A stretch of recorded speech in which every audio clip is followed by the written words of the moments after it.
नमस्कार, जय हिंद, वंदे मातरम। मैं हूं निर्मला पुत्र तेजू मौर्य। उम्मीद करता हूं कि आप अच्छे होंगे, स्वस्थ होंगे, परिवार वालों का ख्याल रख रहे होंगे। आंध्र प्रदेश के विशाखापट्टनम में एक महिला रहती थी। महिला का नाम राजलक्ष्मी था। राजलक्ष्मी अकेली रहती थी। राजलक्ष्मी के पति की मौत बहुत पहले ही हो गई थी। उनकी कोई संतान नहीं थी। राजलक्ष्मी की उम्र करीब 60 साल थी। बात है 13 जून 2020 की। पड़ोसी देखते हैं राजलक्ष्मी के घर का दरवाजा खुला हुआ है। राजलक्ष्मी दिखाई नहीं दे रही हैं। पड़ोसी राजलक्ष्मी को बुलाते हैं। अंदर से कोई आवाज़ नहीं आती। धीरे धीरे समय बीतता है। अब पड़ोसियों को थोड़ा शक होता है। इसके बाद पड़ोसी पुलिस को फ़ोन करते हैं और पुलिस आती है। पुलिस आती है तो पड़ोसी पुलिस वालों को ये घटना बताते हैं। पुलिस घर के अंदर जाती है तो देखती है घर के अंदर का मंजर ही अलग था। पुलिस देखती है घर में सारा सामान बिखरा पड़ा था और ज़मीन पर राजलक्ष्मी की लाश पड़ी हुई थी। पुलिस वालों ने देखा राजलक्ष्मी की गला घोंटकर हत्या की गई थी। राजलक्ष्मी के अलमारी का दरवाजा भी टूटा था। उसे देख के लग रहा था इसमें से उसके गहने, पैसे और जरूरी सामान गायब है। हत्या और लूटपाट का केस दर्ज करती है और लाश को पोस्टमार्टम के लिए भेज देती है। इसके बाद पुलिस इस मामले की जांच करना शुरू कर देती है और पुलिस राजलक्ष्मी के पड़ोसियों और रिश्तेदारों से बात करती है, पूछताछ करती है, लेकिन किसी को कुछ भी नहीं पता होता है। कोई कुछ नहीं बता पाता है। 2 दिन बीत जाते हैं। पुलिस वालों के पास कोई लीड नहीं, कोई सबूत नहीं जिससे ये पता लगाया जा सके कि राजलक्ष्मी की हत्या किसने की और लूटपाट किसने की। राजलक्ष्मी का एक पड़ोसी पुलिस स्टेशन आता है और वो कहता है घटना वाले दिन उसने 12 से 1 के बीच में राजलक्ष्मी के घर के बाहर एक काले रंग की बाइक खड़ी देखी थी। इसके बाद पुलिस वाले ये पूछते हैं कि बाइक का नंबर क्या था, बाइक कौन सी कंपनी की थी, लेकिन पड़ोसी यह सब नहीं बता पाता है। तभी राजलक्ष्मी की पोस्टमार्टम की रिपोर्ट आ जाती है। पुलिस वाले देखते हैं उसमें लिखा हुआ था राजलक्ष्मी की मौत, राजलक्ष्मी की हत्या 12 से 2 के बीच में की गई थी। अब इस शहर में काले रंग की लाखों बाइकें हैं। कैसे पता लगेगा कि इस हत्या में कौन सी बाइक इस्तेमाल हुई। अब पुलिस वाले पड़ोसी से पूछते हैं कि थोड़ा सा और जोर लगा के, थोड़ा सोच के और बताओ कि बाइक के बारे में। उसी थोड़ा सोचता है और बताता है कि बाइक पर महंती लिखा हुआ था। अब पुलिस इस मामले की जांच करती है तो पता चलता है कि राजलक्ष्मी का पूरा नाम राजलक्ष्मी महंती है। अब पुलिस को इस मामले में थोड़ा लीड मिलता हुआ नजर आता है। अब पुलिस वाले सोचते हैं कि हो सकता है राजलक्ष्मी के परिवार का कोई सदस्य आकर राजलक्ष्मी की हत्या की हो और बाद में लूटपाट करके भाग गया हो। कि घर को देखने से लग रहा था घर का दरवाजा भी नहीं टूटा था। ऐसा लग रहा था कि राजलक्ष्मी को वो पहले से जानता था। राजलक्ष्मी ने दरवाजा खोला हो, क्योंकि दरवाजे पे कोई छत के निशान भी नहीं थे और साथ ही पूरे घर में कहीं से आने जाने का सबूत भी नहीं था। अब पुलिस यह पता लगाती है कि महंती परिवार में कितने लोगों के पास काले रंग की बाइक है और उस बाइक पर महंती लिखा हुआ है। पुलिस जब यह जानकारी जुटाती है तो पता चलता है राजलक्ष्मी का एक देवर है जिसका नाम जोगू नायडू है।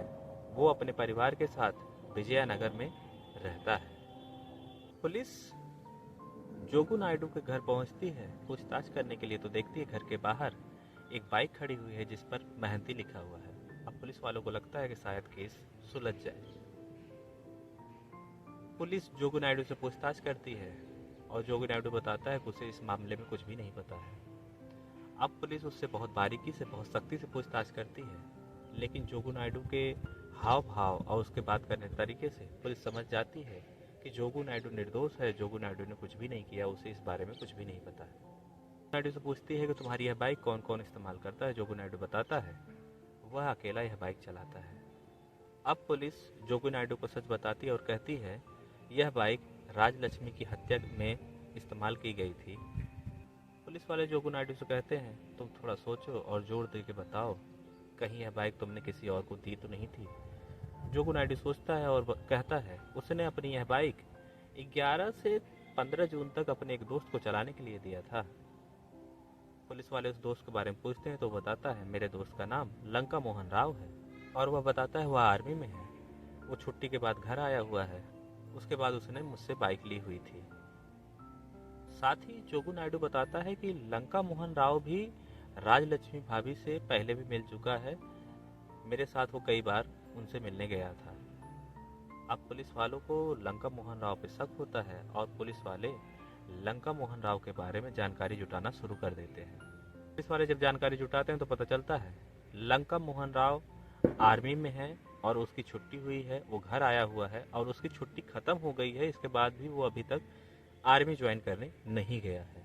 अब पुलिस 4-5 दिन की मशक्कत के बाद लंका मोहन राव तक पहुंचती है और उससे पूछताछ करना शुरू कर देती है। पुलिस बहुत अच्छे से लंका मोहन राव से पूछताछ करती है क्योंकि लंका मोहन राव खुद एक आर्मी में है और उसकी भी एक रिस्पेक्ट है। मोहन राव शुरू में यह कहता है कि उसे इस मामले में कुछ भी नहीं पता, लेकिन जब पुलिस सारा सबूत उसे दिखाती है तो लंका मोहन राव टूट जाता है और सच को बताता है। लंका मोहन राव कहता है कि वो राजलक्ष्मी को पहले से जानता था।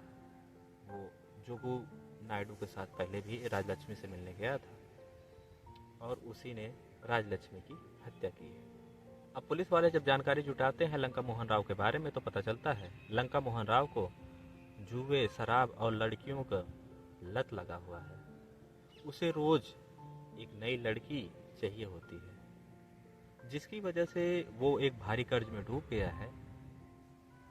जब आगे पुलिस वाले लंका मोहन राव से पूछते हैं तो लंका मोहन राव बताता है पूरे चक्करों की वजह से बहुत ही कर्ज में डूब गया हूँ, इससे मेरे ऊपर एक भारी कर्जा हो गया है।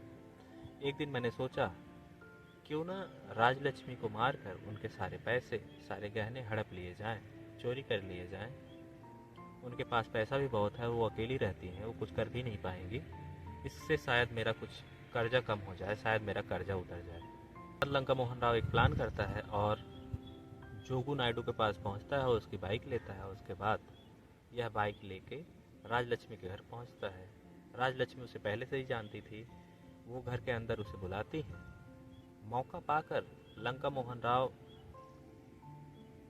राजलक्ष्मी का गला घोंटता है और उनके अलमारी का ताला तोड़ता है। उसमें से उनके गहने और पैसे चोरी करता है और वहां से भाग जाता है। अब पुलिस वाले लंका मोहन राव की निशानदेही पे उसमें से कुछ पैसे और गहने बरामद कर लेते हैं और लंका मोहन राव को जेल भेज देते हैं। दोस्तों, पुलिस वालों की यहाँ पर तारीफ करनी होगी किस तरह से एक छोटी से क्लू के जरिए असली कातिल तक पहुँच पाए और उसे जेल भेज दिया। बाकी आपको मिलते हैं किसी नए वीडियो के साथ। तब तक के लिए नमस्कार, जय हिंद, वंदे मातरम।